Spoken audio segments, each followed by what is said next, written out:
Hello guys. तो आज हम लोग थोड़ा सा फिलोसफिकल पॉइंट ऑफ व्यू पे बात करेंगे। जो आपका कैपेसिटर है, इंडक्टर है और रजिस्टर है। तो आखिर में ये तीन ही एलिमेंट क्यों डिस्कवर हुए? आज 200 साल हो गया, कोई तीसरा या चौथा एलिमेंट नहीं आया। कैपेसिटर, रजिस्टर और इंडक्टर, यही तीन एलिमेंट ही पूरे इलेक्ट्रिकल एनर्जी या इलेक्ट्रिकल सिस्टम या इलेक्ट्रिकल इंजीनियरिंग के जान हैं। तो आज हम आपसे बस इतना भर चर्चा करेंगे। इसमें बहुत सारी चीज़ें हैं या बहुत सारा रिसर्च मेरे द्वारा किया गया है, लेकिन मैं उधर नहीं आपका ध्यान खींचूंगा।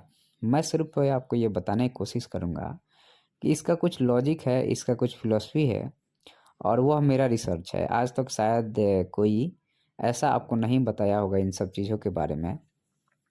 तो आप लोग एक बार पूरा ध्यान से सुनिएगा, समझिएगा, तो हो सकता है कि आपके जीवन में यह बहुत मदद करेगा, जो भी इस सब चीज़ों पे काम करना चाहता है या किया है। तो अब चलिए शुरुआत करते हैं हम लोग। जो रजिस्टर है, तो देखिए रजिस्टर क्या करता है, ऊर्जा को कंज्यूम करता है, खा जाता है, ख़त्म कर देता है। और जो इंडक्टर है वो ऊर्जा को पैदा करता है। कहीं पे भी देखिएगा, ट्रांसफार्मर में इंडक्टेंस का यूज होता है और जनरेटर में इंडक्टेंस का यूज होता है। तो इंडक्टेंस ऊर्जा को पैदा करता है, या एक तरह से कहिए तो इंडक्टेंस जो है ऊर्जा को बदल देता है। और जो इंडक्टेंस ऊर्जा को पैदा करता है मैग्नेटिक फ्लक्स के रूप में, तो इसको हम लोग कहते हैं कि यह जो है यह ब्रह्मा है। यह ब्रह्मा है। ब्रह्मा जैसे किसी भी चीज़ को पैदा करता है, वैसे इंडक्टेंस भी ऊर्जा को पैदा करता है, तो यह ब्रह्मा है। और जो कैपेसिटेंस है वह क्या करता है कि ऊर्जा के फ्लो में मदद करता है, तो यह जो है सो विष्णु है। विष्णु क्या करता है, ब्रह्मा जी किसी भी चीज़ को जन्म देते हैं, विष्णु जी उसके पालन करते हैं और महेश उसके संहार करते हैं। तो ब्रह्मा जो है इंडक्टेंस है, और कैपेसिटेंस जो है वो विष्णु है, और रेजिस्टेंस जो है वो महेश है। तो ऊर्जा मान लीजिए कहीं पे पैदा हो रही है, पैदा होने के बाद ऊर्जा जो है सो ट्रांसफ़र होती है और फिर ऊर्जा कंज्यूम हो जाती है। इलेक्ट्रिसिटी कहीं पे आप डैम बनाते हैं, पावर जनरेट करते हैं, वहाँ इंडक्टेंस का यूज़ करते हैं। और इलेक्ट्रिसिटी के फ्लो के लिए, मतलब एक जगह से दूसरी जगह ले जाने के लिए, या इलेक्ट्रिसिटी के पालन के लिए हम लोग कैपेसिटेंस का यूज़ करते हैं सर्किट में। और उसके बाद में इलेक्ट्रिसिटी के कंजम्पशन के लिए हम लोग जो है सो रेजिस्टेंस का यूज़ करते हैं जनरली। तो ये जो तीन एलिमेंट हैं, ये तीनों एलिमेंट का जो कार्य है, अगर आप ध्यान से देखेंगे तो कहीं ना कहीं ये आपको शॉक करेगा। अब हम लोग थोड़ा सा इस ऑब्जर्वेशन को दूसरे पॉइंट ऑफ व्यू पर ले जाना चाहते हैं, या दूसरे पॉइंट ऑफ व्यू से हम आपको समझाने की कोशिश करेंगे। अब दूसरा पॉइंट ऑफ व्यू यहाँ पे ये बनता है कि जो आपका, अब थोड़ा सा इसको और ज़्यादा गौर से सुनने की ज़रूरत है आपको। तो जैसे आप देखिएगा, जो तीन का नियम है, जैसे ब्रह्मा विष्णु महेश भी तीन ही हैं, और रेजिस्टेंस, कैपेसिटेंस और इंडक्टेंस भी तीन ही है।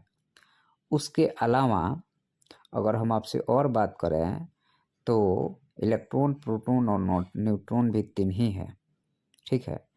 उसके अलावा अगर हम आपसे और थोड़ा सा आपको आइडेंटिफाई कराने की चीज़ों को कोशिश करें, तो आप देखिएगा जितने औषधीय गुण वाले पौधे हैं, उनकी पत्तियों की संख्या तीन ही होती है, या तीन के मल्टीपल में होती है। या अगर आप जीवन में कहीं पे मल्टीपल टाइम असफल हो रहे हैं, तो तीन के मल्टीपल में असफल होंगे, या चौथी बार में आप सफल हो जाएंगे। तो आखिर में ये क्या कारण है? तो जैसे आप देखिएगा, शरीर में भी मैक्सिमम तीन के संख्या में भी हर चीज़ मल्टीपल में मिलेगा आपको। उसके अलावा जो गुण होते हैं, जैसे रजोगुण, सतोगुण और तमोगुण, ये तीन ही होता है। तो उसके अलावा काम, क्रोध, मद, लोभ, ईर्ष्या और डर, ये छः हैं, ये तीन के मल्टीपल में है। तो कहीं ना कहीं जो तीन संख्या है, आप जब ढूंढिएगा तो दो मिल गया तो तीसरा भी मिल सकता है, चौथा नहीं मिलना, चौथा बहुत मुश्किल है मिलना। आप इन तीन के मल्टीपल से कोई और चीज़ में, जैसे रेजिस्टेंस, इंडक्टेंस और कैपेसिटेंस के मल्टीप्लाई करके, या एडिक्शन, सब्सट्रैक्शन करके हम लोग कोई नया चीज़ बना सकते हैं। लेकिन तीन का जो नंबर है वो बहुत ही इम्पोर्टेंट है। और इस चीज़ पे आज तक रिसर्च होते आया है कि कोई ऐसा एलिमेंट एक और हम ढूंढ लें, लेकिन नहीं मिला हमको आज तक। इसलिए नहीं मिला क्योंकि वर्ल्ड जो है, ये लॉजिक जो है, इमोशन पे ख़त्म हो जाता है, ध्यान रखिएगा। लॉजिक का एंड इमोशन पे होता है या इमोशन का एंड लॉजिक पे होता है।